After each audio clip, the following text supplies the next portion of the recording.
I switched on the light, heading toward the bedroom thinking my wife Amelia was asleep, but then blinding pain erupted in my face, and I crumpled to the floor.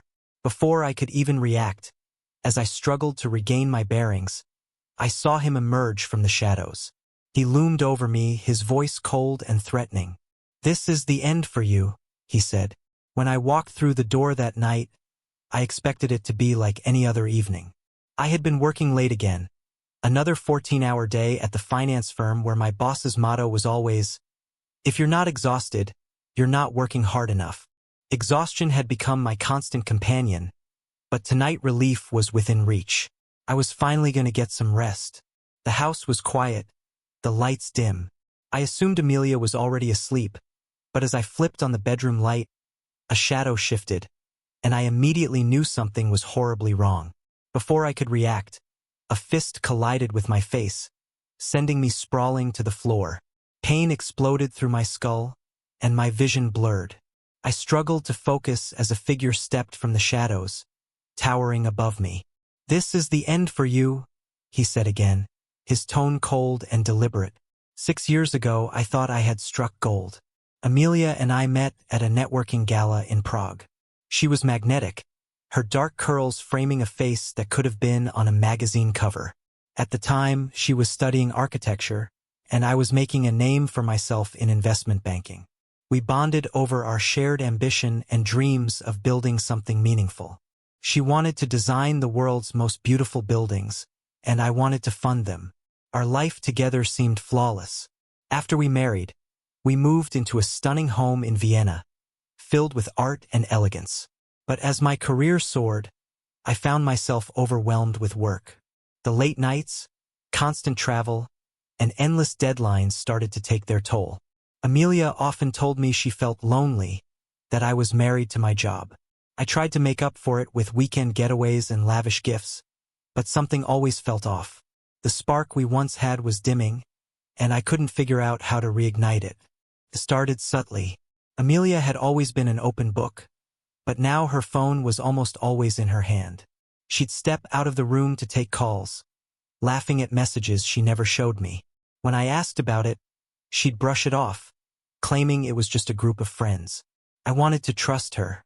After all, trust was the foundation of our marriage, wasn't it? Then came the business trip.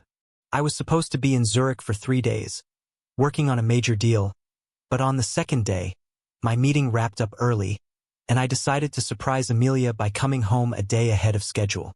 I imagined the joy on her face when she saw me walk through the door, but what I found instead left me frozen.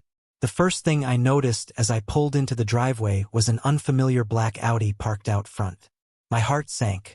Amelia's friends didn't drive cars like that. This car screamed wealth and status, things I recognized all too well from my career in banking. I told myself it could be a client, but doubt gnawed at me. Inside, the house was eerily quiet. I set my bag down and headed for the living room, where I heard muffled voices. Amelia's laugh floated through the air, soft, intimate. It was a laugh I hadn't heard in months. I peeked around the corner and saw her sitting on the couch with a man I didn't recognize. He was handsome in a polished, almost predatory way, leaning in closer than necessary. Her hand rested on his knee. My world tilted. A surge of anger and betrayal flooded through me, but I didn't confront them. Not yet. I needed evidence. Quietly, I pulled out my phone and took a picture. Then I retreated to the hallway, my thoughts racing. Who is this man? How long had this been happening? The following week passed in a blur as I pretended everything was normal while I put the pieces together. I hired a private investigator, and the truth was exactly what I feared. The man's name was Victor. He was a real estate developer, one of Amelia's clients. They had been seeing each other for months, meeting in secret at hotels and occasionally in our own home.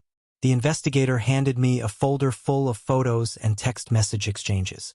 Amelia's words stung deeply. "Lucas is too busy for me. Victor, you make me feel alive again." I could have confronted her right then and there, but I wanted her to fully comprehend the gravity of her actions. I needed a plan. Carefully, I only had one shot at this. The night I switched on the bedroom light, I wasn't expecting Victor to be there. He must have seen my car pull up and decided to confront me before I had a chance to confront them. His attack was swift, but I was quicker. As he leaned over me, preparing to strike again, I kicked up, hitting him squarely in the stomach. He staggered back, and I scrambled to my feet. "What the hell are you doing in my house?" I shouted, my voice raw with rage. Amelia appeared in the doorway, her face ashen. "Lucas, stop. It's not what you think." "Not what I think?" I laughed bitterly. "So you didn't bring him here? You didn't betray me?" Victor recovered and stepped forward, but I raised my finger, pointing directly at him. "Take one more step, and I swear I'll make you regret it." He hesitated, his confidence wavering. "Amelia, let's go," he said, grabbing her arm. "No one's going anywhere," I said, my voice low and menacing. "Not until I'm done." I pulled out the folder and threw it onto the bed. "This is what you've been doing behind my back. Months of lies, sneaking around, and disrespecting our marriage. You thought I wouldn't find out." Amelia's eyes filled with tears, but I felt nothing. "Lucas, please let me explain." "There's nothing to explain," I replied coldly. "You made your choice. Now it's my turn." Victor's business depended on his reputation and trust. I had the investigator gather all the details of his affair with Amelia, complete with hotel receipts and incriminating photos.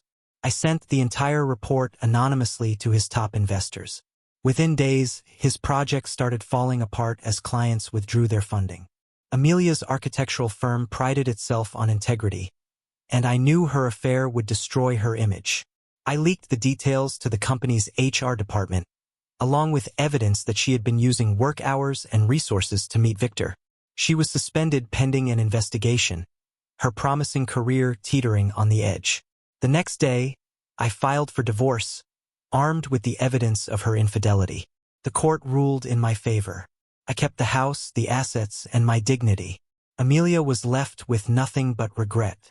Months later, I heard from mutual friends that Victor had lost his company and fled the country. Amelia, once the star of her firm, was now working freelance and living in a small apartment.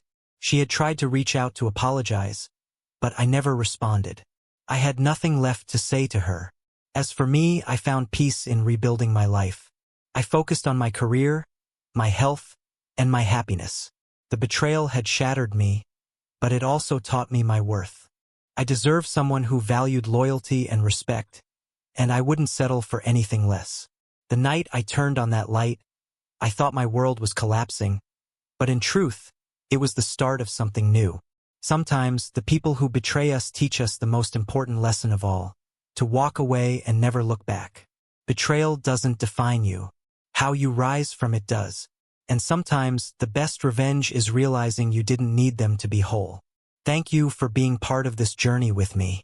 If the story resonated with you, please give the video a thumbs up and consider subscribing to Lauren's channel. I've noticed many of you who enjoy these stories aren't subscribed yet. By subscribing, you're not just following a channel. You're becoming part of a community that values meaningful storytelling.